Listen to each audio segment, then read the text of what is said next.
I moved to South Dakota a little over 5 years ago, and at the time it felt like the right kind of escape. It was my first time living completely on my own, something my parents had been pushing me to do for years. I wasn't antisocial exactly, but I'd never been good at keeping up with people either. The idea of quiet, open space appealed to me more than busy streets or neighbors constantly dropping by. The house I rented was in one of the colder, snow-heavy parts of the state. It sat on a long stretch of land where homes were spaced far apart, far enough that seeing another person was indeed guaranteed. Even over the course of weeks. Technically, I wasn't deep in the woods, but dense forest was only a short drive away. For the most part, life was calm. I went to work, came home, and kept to myself. I didn't really know any of my neighbors, and honestly, I didn't feel the need to. Nothing unusual happened for the first few years, and I was perfectly fine with that. That changed during one afternoon in early February. I was still at work when the snow started falling. At first, it looked like a normal winter storm, nothing out of the ordinary, but within an hour, it escalated fast. The wind picked up, visibility dropped, and roads started getting slick. My boss eventually sent everyone home early before things got worse. I drove a lifted truck, so I wasn't overly worried. I'd handled bad weather plenty of times before. Still, there were a few stretches of road that made me uneasy. By the time I finally pulled into my driveway, I was relieved more than anything. That relief didn't last. When I went to unlock my front door, the key wouldn't turn. I tried again harder this time, nothing. The lock was frozen solid. I stood there for a moment, annoyed and confused. Then tried warming it with my hands, breathing on it, even hitting it lightly out of frustration. It wouldn't budge. I didn't have a lighter or anything that could help. Eventually I gave up and went back to my truck, turning the heater on full blast. I figured I'd wait out the storm for a bit and try again later. But after about 10 minutes, it became obvious that the storm wasn't slowing down. It was getting worse. Snow was piling up quickly, and my truck was already halfway buried. Even with the lift, I doubted I'd be able to get back out of the driveway if I waited too long. I tried anyway. The tires spun uselessly. That's when reality set in. I had no one nearby to call. My parents lived hours away, and I didn't know my neighbors. Staying in the truck all night wasn't an option either. Eventually the gas would run out, and I'd be stuck freezing in the middle of a blizzard. I didn't like it, but I knew what I had to do. The nearest house was about a quarter-mile away. By the time I reached it, I was shaking from the cold. It was a small, run-down, one-story house that looked barely maintained. I knocked loudly and waited. After nearly a minute, I was about to leave when the door suddenly flew open so forcefully that I stepped back. The man standing there looked to be around 50.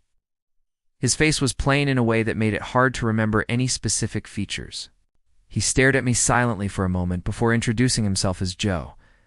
I explained my situation, and without much reaction, he stepped aside and let me in.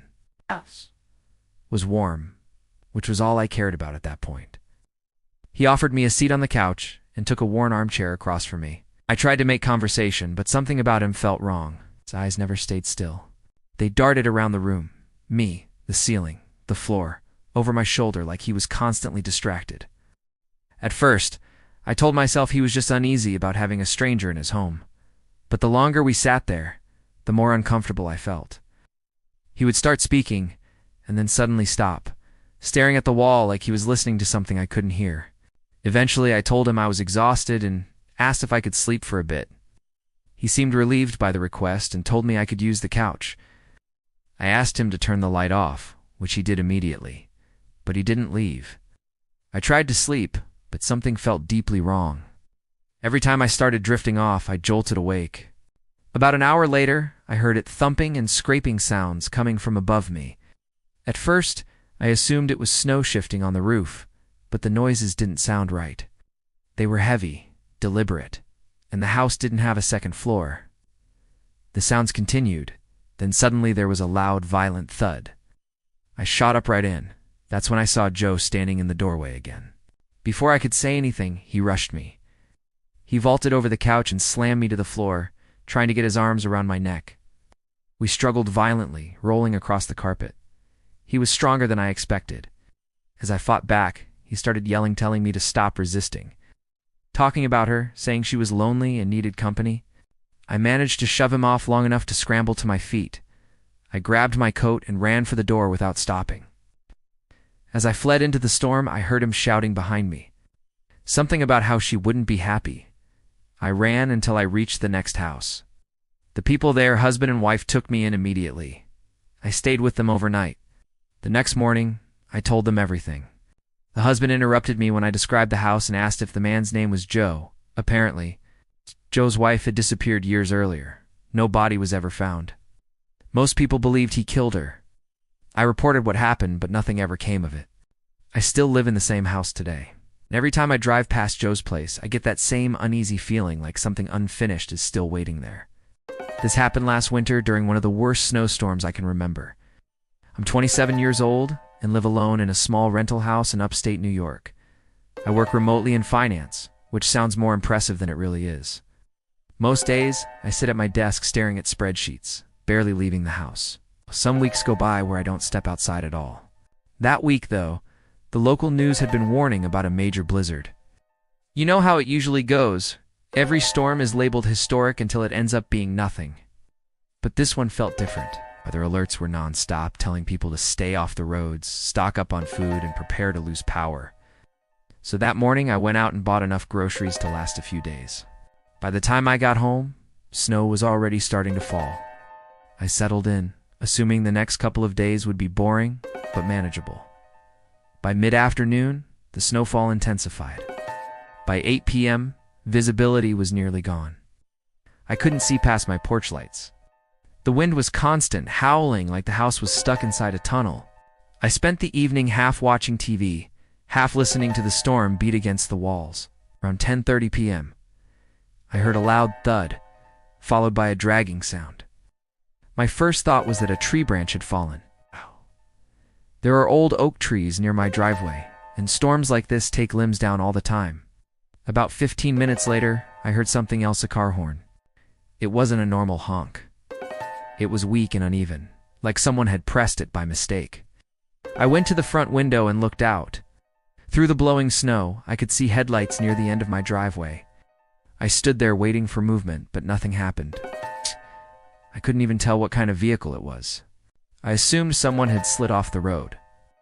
It happens out there, especially in bad weather. As bad as it sounds, I wasn't about to go outside in a blizzard to check on a stranger. I went back to the couch. At 11 p.m., there was a knock at my door. I didn't open it. Instead, I called out asking who was there. A man's voice answered. He said his car was stuck and that he needed to come inside to warm up and use a phone. He sounded out of breath, strained. I felt torn. If he'd really been walking through that storm, he had to be freezing. Still, something held me back. I cracked the door open just enough to keep the chain locked. The man on my porch was covered in snow, his jacket, his hair, his shoulders. He was shivering badly, said his phone had died and he'd been walking for a while looking for a house with lights on. I was about to let him in, then I noticed his boots. They were clean, completely dry. That didn't make sense. Anyone walking through snow like that would have boots soaked and packed with ice. I felt a knot form in my stomach. I told him I'd call for help and have someone come get him. His tone changed. He asked again to be let inside, more forcefully this time. I didn't answer. I shut the door and locked it. As I grabbed my phone, I heard him walking away from the porch. While I was on the phone with 911, I heard footsteps moving around the side of my house toward the back. The operator told me to stay inside and lock everything. She warned. Response times might be slow because of the storm. I looked out a side window. The man was standing near the corner of my house, staring up at the windows. Then he started banging on the back door. Not knocking, banging. The door rattled in its frame. I grabbed a kitchen knife and retreated to my bedroom, locking the door behind me. The banging stopped after about a minute. Time felt distorted. Eventually, I heard the car horn again, this time one long, continuous honk. Police arrived shortly after. They found a car partially buried in a snowbank further down the road. The engine was cold. There were no footprints between the car and my house. The snow was untouched. The next morning, I found muddy handprints on the outside of my bedroom window. A few days later, I learned another nearby house had been broken into during the storm. Nothing was stolen. I'm glad I didn't open my door. Have you ever felt that strange sensation of being watched when you're completely alone? prickling on the back of your neck that tells you something isn't right? Well, this story is about a time when that feeling became terrifyingly real for a skier named Leo. Leo was an experienced skier, the kind who craved the silence of untouched snow far from the crowded slopes. One cold afternoon, he decided to explore a remote, unmarked trail he'd heard whispers about. The sky was a brilliant, cloudless blue, and the only sound was the rhythmic swoosh of his skis gliding over fresh powder. It was perfect, or so he thought. As he ventured deeper into the woods, the familiar, friendly silence of the mountain began to feel different. It felt heavy, oppressive. He stopped for a moment to catch his breath, and that's when he first saw it. Far in the distance, partially hidden by a thicket of pine trees, was a figure. It was tall and slender, standing unnaturally still. Leo squinted, trying to make it out. It was too far away to see any details, but its stillness was unsettling. He shrugged it off as another skier, maybe someone just enjoying the view, and continued on his way. But a few minutes later, he glanced back over his shoulder. The figure was gone from its original spot, scanned the area, and a jolt of ice-cold fear shot through him. The figure was there, but it was closer now, much closer. And it was still standing in that same eerie, motionless way. How had it moved so quickly and so silently? There were no ski tracks, no footprints in the snow around it. It was just there. Leo's heart started hammering against his ribs. This wasn't right. He told himself he was just imagining things, that the isolation was playing tricks on his mind. He picked up his pace, trying to put as much distance as possible between himself and whatever was out there. The sun began to dip below the mountain peaks, casting long, dancing shadows across the snow. The temperature dropped sharply.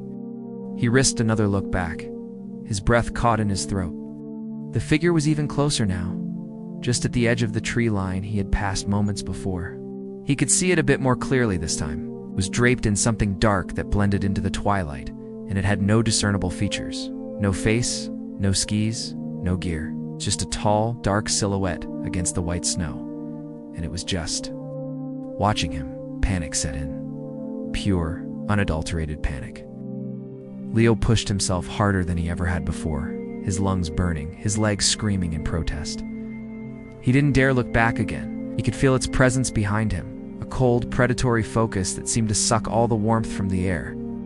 The swoosh of his skis sounded deafening in the growing darkness. He just had to make it back to the main trail, back to the lights and the people. After what felt like an eternity, he saw the faint glow of the resort lights through the trees. A wave of relief washed over him, giving him a final burst of energy.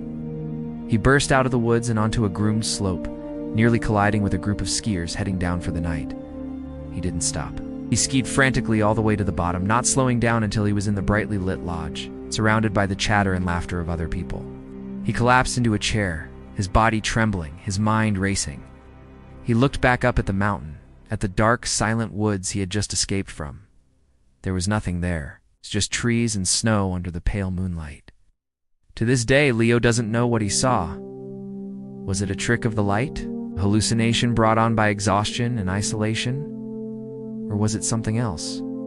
Something ancient and patient that dwells in the quiet, lonely places of the world, just waiting and watching. He never skied that unmarked trail again. Sometimes late at night, when the wind howls outside his window, he thinks about that tall, silent figure in the snow, and a shiver runs down his spine, because he knows, deep down, that he wasn't alone on the mountain that day. What do you think Leo saw? Let me know your theories down in the comments. Thanks for watching, and if you enjoy spooky stories like this, make sure to subscribe so you don't miss the next one. Stay safe out there.